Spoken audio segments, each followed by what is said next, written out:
दोस्तों 1 जुलाई 2025 से भारत में जमीन और संपत्ति की रजिस्ट्री का खेल बदलने वाला है। केंद्र और राज्य सरकारों ने मिलकर 4 ऐसे नियम लागू किए हैं जो संपत्ति खरीद बिक्री की प्रक्रिया को न सिर्फ पारदर्शी और तेज बनाएंगे बल्कि धोखाधड़ी पर भी लगाम कसेंगे। ये नियम न केवल आम आदमी के लिए राहत लेकर आएगा बल्कि डिजिटल इंडिया के सपने को हकीकत में बदलने की दिशा में एक बड़ा कदम साबित होंगे।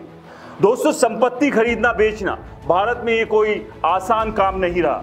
फर्जी डॉक्यूमेंट्स, दलालों का जाल और सरकारी दफ्तरों के चक्कर, क्या आपने भी ये सब झेला है? लेकिन अब वक्त बदल रहा है। 1 जुलाई 2025 से 4 नए नियम लागू होने जा रहे हैं जो इस पूरी व्यवस्था को उलट पुलट कर रख देंगे। ये नियम क्या है? ये आपकी जिंदगी को कैसे आसान बनाएंगे? और सबसे बड़ा सवाल, क्या ये वाकई धोखेबाजों को सबक सिखाएंगे?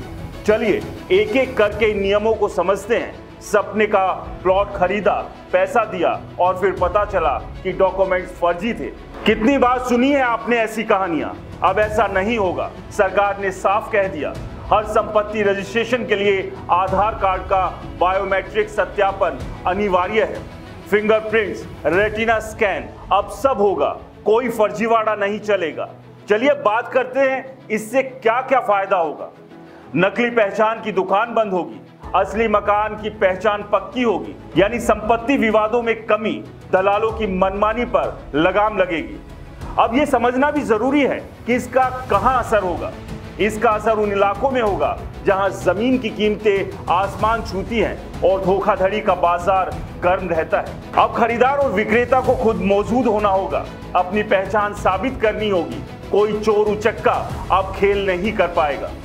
दूसरा नियम, क्या आपने कभी सरकारी दफ्तरों में घंटों लाइन में खड़े होकर डॉक्यूमेंट्स जमा किए हैं?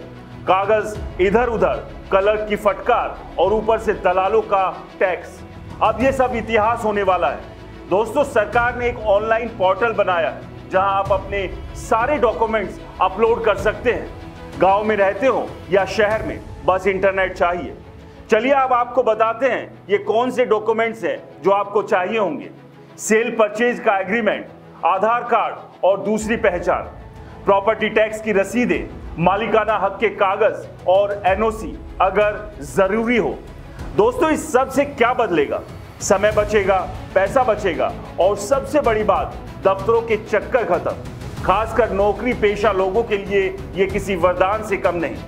तीसरा नियम, संपत्ति रजिस्ट्रेशन का मतलब है स्टैंप ड्यूटी और रजिस्ट्रेशन फीस। पहले क्या होता था? बैंक में लंबी लाइन, नकदी का खेल और बीच में बिचौलियों की मोटी कमाई। अब ये सब बंद। स्टैंप ड्यूटी और फीस अब ऑनलाइन जमा होगी। UPI, net banking, credit card सब चलेगा। दोस्तों, इससे क्या फायदा है? भुगतान करते ही डिजिटल रसीद आपके हाथ में होगी। हर पैसे का हिसाब डिजिटल रिकॉर्ड में सुरक्षित होगा। बिचौलियों का धंधा ठप होगा, भ्रष्टाचार पर चोट लगेगी और हाँ, बैंक की लाइन में वक्त बर्बाद करने की जरूरत खत्म हो जाएगी। दोस्तों, आपके मन में सवाल होगा कि ये क्यों जरूरी है? क्योंकि पारदर्शिता और ईमानदारी ही किसी सिस्टम की रीढ़ होती है। इस नियम से ना सिर्फ आपका पैसा सुरक्षित रहेगा बल्कि भ्रष्टाचार की जड़ें भी कमजोर होगी। चौथा नियम, रजिस्ट्री के बाद वो कागज का टुकड़ा जो आपकी संपत्ति का सबूत है, अगर वो खो जाए तो रातों की नींद हराम। लेकिन अब ऐसा नहीं होगा। रजिस्ट्री पूरी होते ही डिजिटल हस्ताक्षर वाली कॉपी सरकारी पोर्टल पर उपलब्ध होगी। जब चाहे, जहां से चाहे डाउनलोड कर लो। दोस्तों, आप सोच रहे होंगे इसमें खास क्या है? कागज खोने का डर खत्म हो जाएगा। 24 घंटे 7 दिन उपलब्धता रहेगी, यानी कभी भी कहीं से भी एक्सेस कर सकते हैं। डिजिटल कॉपी को पूरी कानूनी मान्यता मिलेगी और हाँ, कागज कम इस्तेमाल होगा तो पर्यावरण को भी फायदा होगा। इससे कौन सबसे ज्यादा खुश होगा? पहली बार खरीदने वाले जो इस जटिल प्रक्रिया से डरते थे, उनके लिए राह आसान हो जाएगी। गांव के लोग, दूर दराज के इलाकों में रहने वालों को अब शहर आना नहीं पड़ेगा।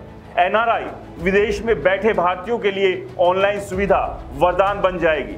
बिजनेस करने वाले, व्यापारी, संपत्ति का लेन देन अब तेज और सुरक्षित। और सबसे खास बात, महिलाएं, बुजुर्ग और तकनीक से कम वाकिफ लोग भी अब आसानी से इस प्रक्रिया का हिस्सा बन सकते हैं।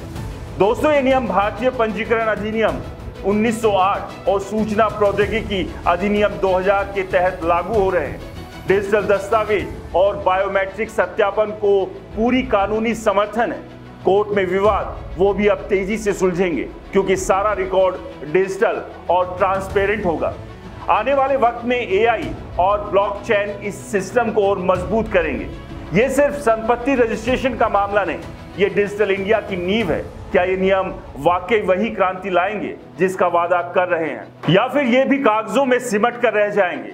सच ये है कि इसका असर आप पर, मुझ पर और हर उस शख्स पर पड़ेगा जो संपत्ति के लेन देन में शामिल है। तो दोस्तों, अब रजिस्ट्री के लिए आपको तहसील के चक्कर लगाने की जरूरत नहीं है, क्योंकि 1 जुलाई से अब रजिस्ट्री का नियम बदलने वाला है। इस बदलते नियम को लेकर आपकी क्या राय है? हमें कमेंट्स कर जरूर बताएं। नमस्कार।